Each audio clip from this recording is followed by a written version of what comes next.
She chose him. These are the consequences of her choice. I was sitting at my desk going through inventory reports when my phone buzzed with a notification. Instagram. Normally, I'd ignore it, but the preview showed Madison's profile picture. My wife doesn't post much, maybe once every few months, so I clicked it. There she was, arms wrapped around some guy, his chin resting on her shoulder, both of them smiling like they'd just won the lottery. The caption read, "Home is where the heart is," with a heart emoji. I knew that face immediately. Travis Morrison, the ex-boyfriend she dated for 3 years before we met. The one she swore was ancient history when his name came up last Thanksgiving. The same guy who'd been liking her posts for the past 6 months, leaving comments like "looking good" and "miss those days." The post had been up for 40 minutes already. 18 likes. Her cousin Brianna had commented with 3 heart eye emojis. Her coworker left "Yes, Queen." Someone named Vanessa wrote "finally," with multiple exclamation points. Finally? What the hell did that mean? I took a screenshot, then another of the comments section. Then I opened her profile and scrolled back through her feed. 3 weeks ago, there was a photo at Riverside Park. Same jacket Travis was wearing now. 2 months back, a coffee shop picture. Someone's arm was visible at the edge of the frame. Masculine hand, watch I didn't recognize. The evidence had been sitting there this whole time, and I'd been too blind to see it. My desk phone rang. I let it go to voicemail. I needed to think clearly, not react like some emotional wreck. Here's what I knew for certain. We'd been married 4 years, together for 6 total. I paid for her car, a 2019 Honda Civic, title in my name because her credit score was garbage when we bought it. The engagement ring cost me $3,200. I bought her a diamond tennis bracelet for our 2nd anniversary, gold earrings for her birthday last year, and a laptop when hers died during her online certification program. I opened my phone's notes app and started typing. Not angry rambling, just facts, dates, amounts, receipts I could find. My supervisor Gilbert walked past my cubicle. "You good? You look intense." "Just organizing some personal files," I said. "All good." He nodded and kept walking. I went back to my phone. The photo now had 24 likes. Her best friend Nicole commented, "About time you followed your heart." About time. I screenshotted that too. Then I texted Madison saying I was working late tonight, don't wait up for dinner. She replied immediately. "Okay, ordering Thai. Want me to save you some?" "No thanks, I'll grab something here." 3 dots appeared, then disappeared. Then, "Everything okay?" "Yeah, just busy." "Talk later." I put my phone face down and went back to my computer, but I wasn't looking at inventory reports anymore. I was searching online listings for lockboxes, researching what items legally belonged to me in our state, checking which documentation I'd need for what I was about to do. I looked up community property laws, marital asset definitions, and what constituted separate property. Everything with my name on the title or receipt was mine. I took notes. By the time I left work, the post had 63 likes and 12 comments, most from her side of the family and friends. All supportive, all celebrating whatever this was. I stopped at a 24-hour copy shop on my way home. The night shift guy at the counter barely looked up when I asked for access to their scanner and color printer. Perfect. I didn't need an audience yet. When I pulled into our driveway at 11, the living room lights were still on. I sat in my truck for a minute, looking at that light. 4 years of marriage, 6 years total, and she'd just announced to everyone who mattered to her that her heart belonged somewhere else. I grabbed my briefcase, now full of printed documentation, and headed inside. She was on the couch watching some reality show, phone face down on the cushion next to her. "Hey," she said, glancing up. "You look exhausted. Rough day?"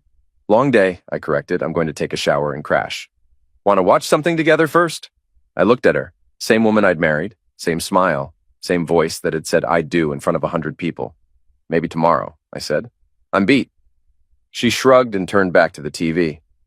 I went upstairs, set my briefcase in the guest room, and closed the door. Then I opened my laptop and got to work. If she wanted to make public declarations about where her heart was, that was her choice. But she was about to find out that choices come with price tags, and I had all the receipts. I woke up before her like always. 5:30, alarm silent so it wouldn't wake her. I got dressed, made coffee, and sat at the kitchen table with my laptop and the folder I'd started last night. The Instagram post was still up. 92 likes now. More comments overnight. Her Aunt Maureen wrote, "So happy for you." Her high school friend tagged 3 other people with crying laughing emojis.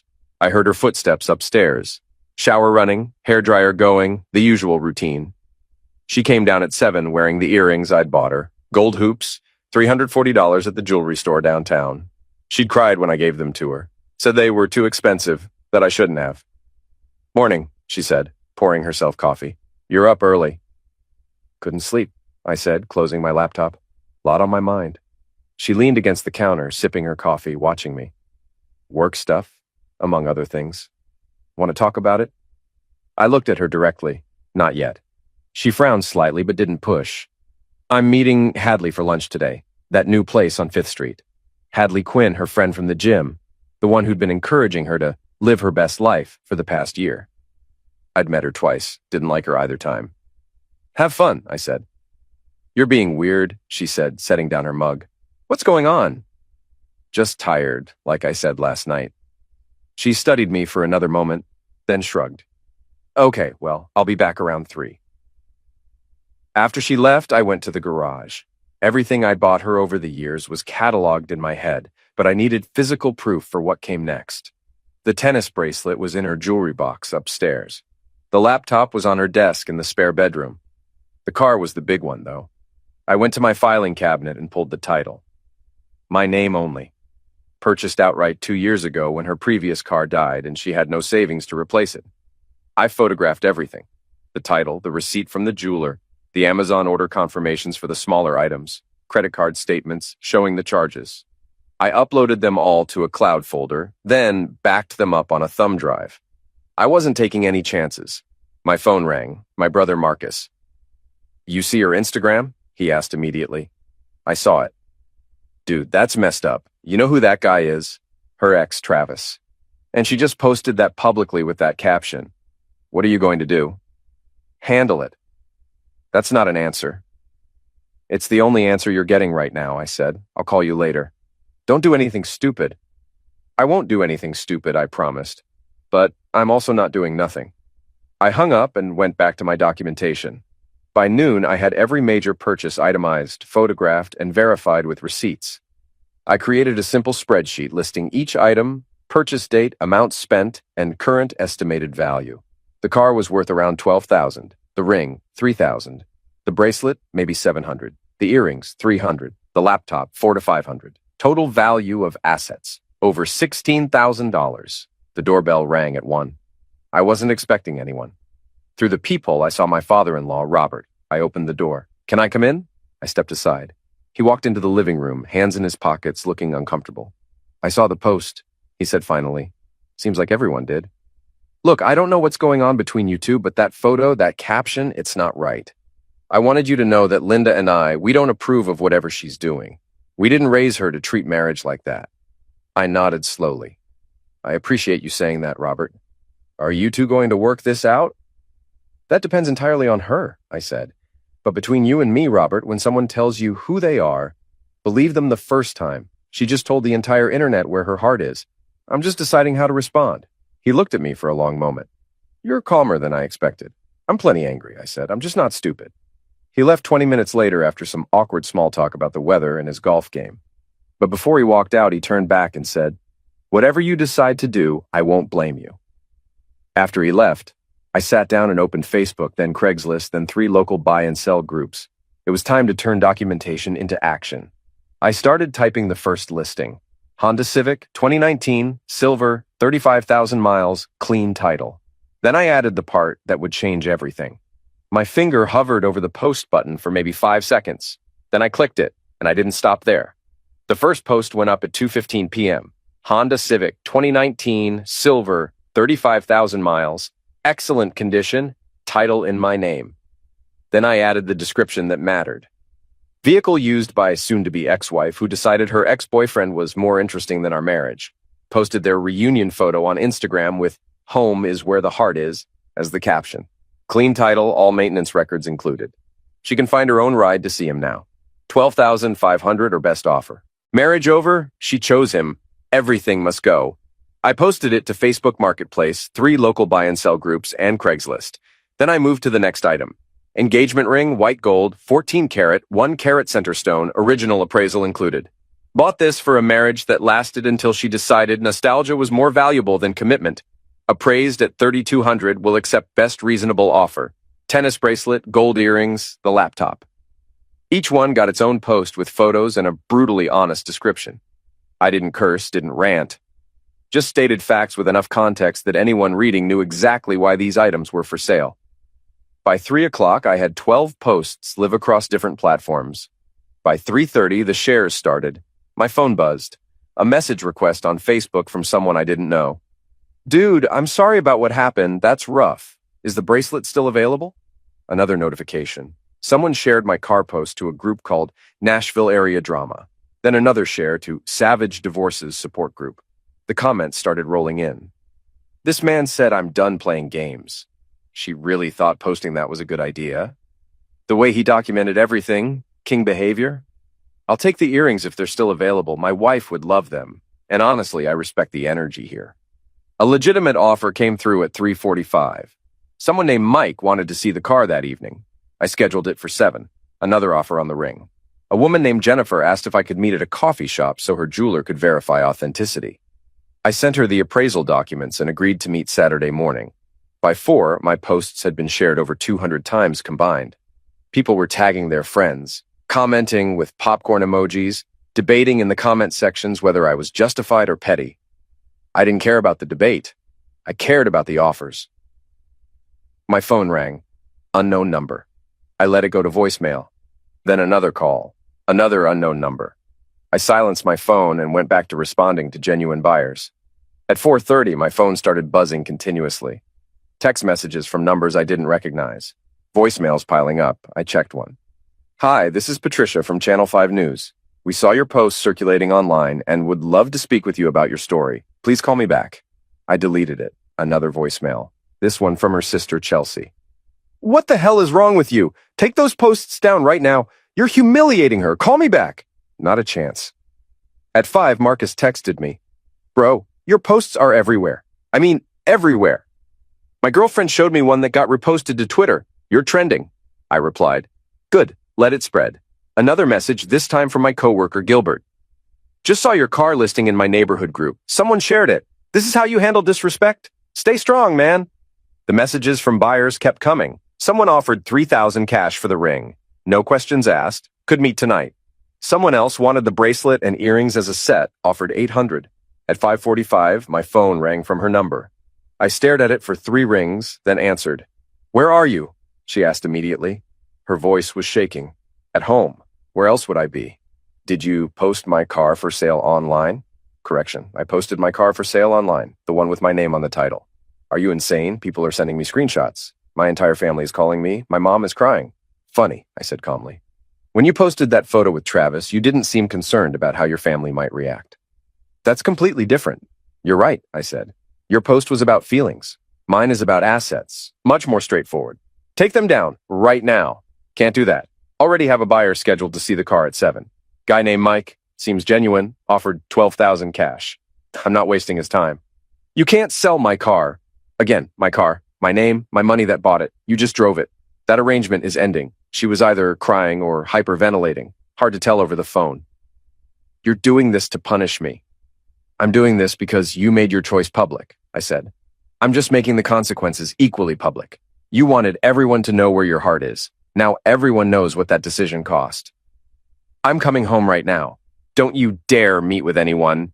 I'll be here, I said, but Mike is still coming at 7. You might want to hurry. I hung up and checked my posts again. The car listing alone had been shared over 400 times. Comments were in the hundreds, some people calling me petty, most calling me a legend. Everyone fascinated by the unfolding drama. At 6:30, I heard her car pull into the driveway. The front door slammed open, and that's when things got interesting.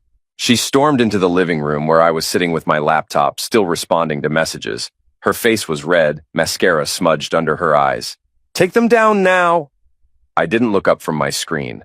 Mike just confirmed he'll be here in 20 minutes. I said take them down. And I said no.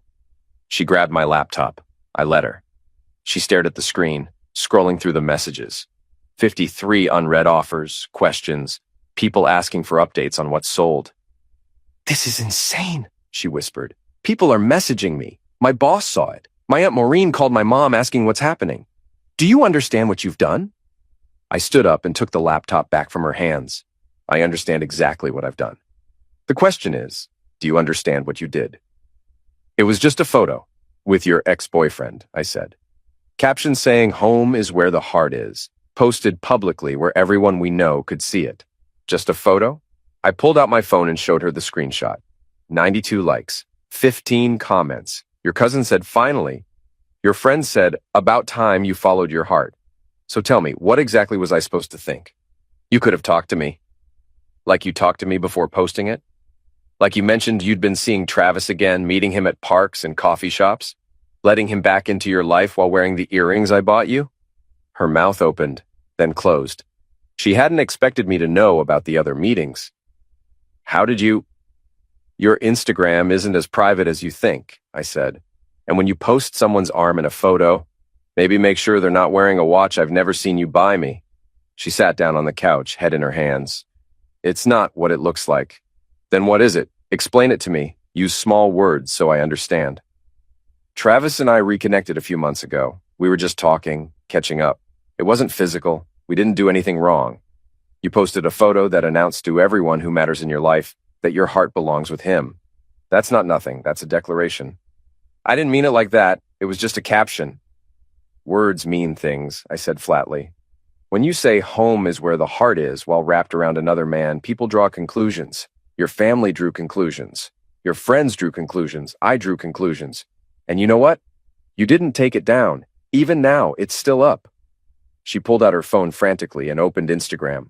Her hands shook as she deleted the post. Too late, I said. Screenshots exist. The internet doesn't forget. Neither do I.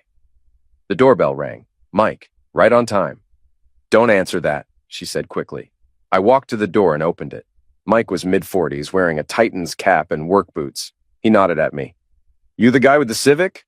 That's me. It's in the driveway. She appeared behind me. It's not for sale anymore. There's been a mistake. Mike looked between us, clearly picking up on the tension. The post said it was available. It is, I confirmed. Title's inside. Want to take a look at it first? Stop this right now, she hissed at me. Mike shifted uncomfortably. Look, if this is a bad time... It's not, I said.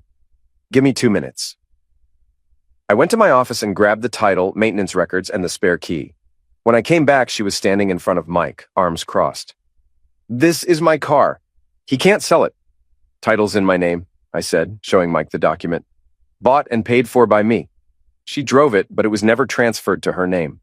Mike examined the title, then looked at her. Ma'am, if his name's on the title, it's his car, legally. We're married. And I'm filing for divorce Monday morning, I added. So we won't be married much longer. Her face went pale. You're not serious. Dead serious. Already spoke with a lawyer Friday afternoon. Papers will be filed first thing Monday. Mike cleared his throat. I'm going to look at the car now, if that's okay. I tossed him the keys. Check everything. It's got new tires for March, oil change last month. All records are in that folder. While Mike inspected the car, she followed me back inside. You spoke to a lawyer, when? Yesterday, I said. Right after I saw your photo. Made an appointment, went in during my lunch break, discussed options. Turns out when your spouse publicly declares their heart belongs somewhere else, you have grounds. I want to fix this. We can go to counseling. No. You won't even try? You didn't try, I said. You made a choice. You posted it. You celebrated it with everyone except me. Now you deal with the outcome. What about everything we built together? I gestured around the room. You mean everything I bought that you used? Because that's what this house is full of. My money, my furniture, my name on the lease. You contributed what exactly? Your part-time job at the yoga studio that barely covers your spending? That's not fair. What's not fair is coming home to find out my wife's heart belongs to someone else via Instagram. That's not fair. This, I pointed toward the driveway where Mike was checking under the hood. This is just consequences. Mike knocked on the door. I'll take it. 12,000 cash, like I said. Can you meet me at the bank tomorrow morning so I can withdraw it? 10 a.m. work for you? Perfect. They shook hands. Mike left. She stood in the doorway, watching the taillights disappear. You actually sold it? Yes. How am I supposed to get to work? Bus runs every 30 minutes. There's a stop 2 blocks from here. Or call Travis. I'm sure he'd love to help. She turned to face me, and for the first time I saw genuine fear in her eyes. Not of me, but of the situation she'd created. What happens now? Now I keep selling. The ring's being evaluated Saturday by a buyer. Bracelet and earrings are pending. Everything with my name attached gets liquidated. You should start packing your things. Where am I supposed to go? That's your problem to solve. You chose your path. Walk it. I went upstairs to the guest room and closed the door.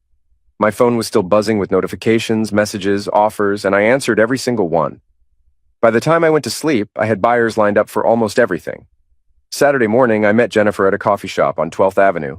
She brought her jeweler, an older man named Walter, who examined the ring under a loupe for 10 minutes, while I drank black coffee and answered emails on my phone.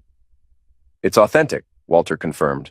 Quality stone, excellent setting. I'd appraise it at $3,400 current market value. Jennifer handed me a cashier's check for $3,000. I'm sorry about what happened to you. My daughter's getting engaged next month. This ring deserves a better story going forward. It will, I said, shaking her hand. When I got home, she was sitting at the kitchen table with her mom, Linda, and her sister, Chelsea. An intervention, how predictable. We need to talk, Linda started. Nothing to talk about, I said, walking past them to the stairs. Chelsea stood up, blocking my path. You embarrassed her in front of everyone. Family, friends, co-workers. Do you have any idea what you've done? I know exactly what I've done. Question is, do you know what she did? Did she show you the photo she posted? Linda's face tightened. We saw it. It was inappropriate, yes, but it didn't warrant this level of retaliation. Retaliation? I sold items that belonged to me. Last time I checked, that's not illegal. You humiliated her publicly, Chelsea snapped. She humiliated our marriage publicly first, I said. I just responded in kind. Don't start fires if you can't handle smoke. Madison came down the stairs, eyes red from crying. Can we please just talk alone? We already talked. You know where I stand. I deleted the photo. I blocked Travis. I'll do whatever you want. You blocked him after you got caught. That's not remorse. That's damage control. Linda stepped forward. She made a mistake. Marriage is about forgiveness. Marriage is also about respect, loyalty, and not publicly declaring your heart belongs to your ex. She broke those rules, not me. So you're just going to throw away 4 years? Chelsea challenged. She threw them away when she posted that photo, I said. I'm just cleaning up the wreckage. I went upstairs to pack more of my things. I'd already signed a lease on a small house across town. 2 bedrooms, decent yard. Move-in ready by Wednesday. The landlord, a guy named Griffin Shepard, didn't ask questions when I explained I needed a place fast. Just ran my credit, which was excellent, and handed over the keys. By Sunday afternoon, most of my clothes were packed. My electronics, important documents, everything that mattered was in boxes in my truck. She watched from the bedroom doorway as I worked. You're actually leaving? Tuesday, I said. Movers come Wednesday for the furniture I'm taking. Which furniture? The couch I bought before we got married, the desk from my office, TV from the guest room, anything with my name on the receipt. You're taking the couch? Unless you've got $1,200 to buy it from me. She didn't. Monday morning, I filed the divorce papers. The clerk processed them efficiently, no drama. By Monday afternoon, she was served at work. Her sister called me screaming about how I'd embarrassed Madison at the yoga studio in front of clients. She could have been served at home, I said calmly. But she wasn't there when the process server came by. Not my problem. You're being vindictive. I'm being efficient. There's a difference. By Tuesday, the remaining items had sold. The bracelet went to a woman named Piper for $650, the earrings to someone named Sloan for $280, the laptop to a college student named Wyatt for $400. Every transaction was documented. Every penny was deposited into my personal account that I'd opened Monday morning. Wednesday morning, the movers arrived at 8. She was already gone, staying at her parents' house. Good. Made things easier. They loaded my furniture, my boxes, everything I was taking. The house looked empty when they finished. I did one final walkthrough, checking closets and cabinets. In the bedroom, I found the Instagram photo printed out and tucked into her jewelry box, the one she'd deleted. She'd printed it before taking it down. I left it there. Let her keep the memory. At my new place, I spent Wednesday unpacking, setting up my workspace, arranging the living room, making the place mine. Thursday, I went back to work. Gilbert asked how I was holding up. Better than expected, I said, honestly. Your posts are still circulating. Saw one shared in a Reddit forum yesterday. Good. Let it circulate. Maybe it'll teach someone something. Friday afternoon, my lawyer called. She wants to negotiate terms. Her attorney reached out. What terms? I want nothing from her. She can keep whatever's in her name, which is basically nothing. I want the divorce finalized and I want to move on. She's asking for spousal support. I laughed, actually laughed. Based on what? Her part-time yoga job? We were married 4 years. She contributed nothing financially, and she's the one who blew up the marriage. Tell her attorney good luck with that argument. Will do. This should be pretty straightforward. Give it 6 weeks, maybe 8. That weekend, her brother Kyle texted me. I don't blame you for what you did. She messed up. But she's my sister, so I had to try. Good luck with everything. I appreciated that Kyle was decent. Sunday evening, I was grilling burgers in my new backyard when Marcus came over with beer. How you feeling? He asked. Honestly, relieved. Like I finally stopped carrying something heavy. The posts died down mostly, but I still get occasional messages from people sharing their own stories. It's wild how many people have gone through similar things. You became an icon, man. Marriage over. She chose him. Everything must go. That line is everywhere. I flipped a burger. I just wanted my stuff back. Didn't plan on going viral. But you did, and you handled it perfectly. No begging, no drama, just cold execution.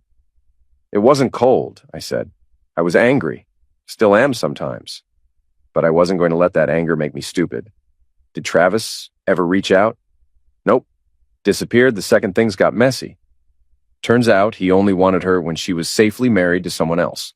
The moment she became available and complicated, he vanished. Marcus shook his head. She lost everything chasing nothing. That's usually how it works. We ate burgers, drank beer, and talked about everything except her. It felt good, normal.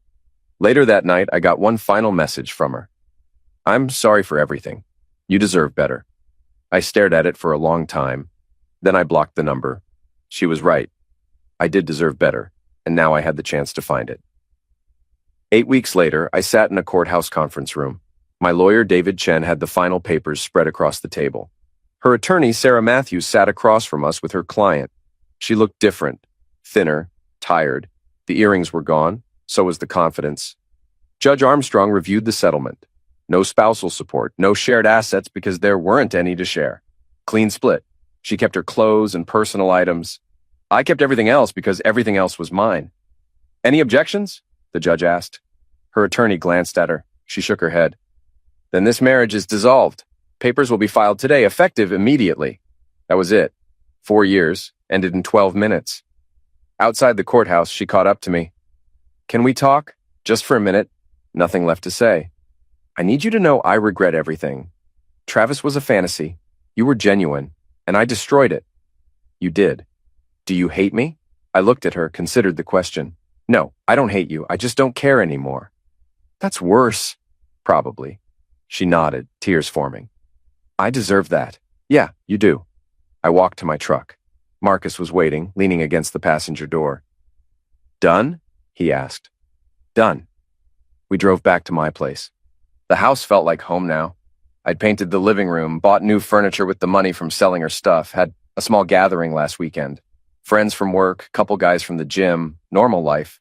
My phone buzzed. A text from Mike, the guy who bought the car. Just wanted to say thanks again. My daughter loves it. Passed her driving test yesterday. You gave us a good deal, despite everything. I smiled and texted back. Glad it's being appreciated. Marcus cracked open a beer, handed me one. So what now? Now I work. I live. I move forward. Maybe date eventually. Maybe not. No rush. The posts still pop up sometimes. You're a legend in the divorce community. I didn't want to be a legend. I just wanted people to understand that respect isn't negotiable. She made a public statement about her priorities. I made a public response about mine. Think she learned anything? Don't know. Don't care. That's her journey now. We sat on my back porch as the sun set. Birds chirping, neighbors mowing lawns, normal suburban sounds, peace. She'd wanted to show the world where her heart was. I'd shown the world what happens when you disrespect someone who knows their worth.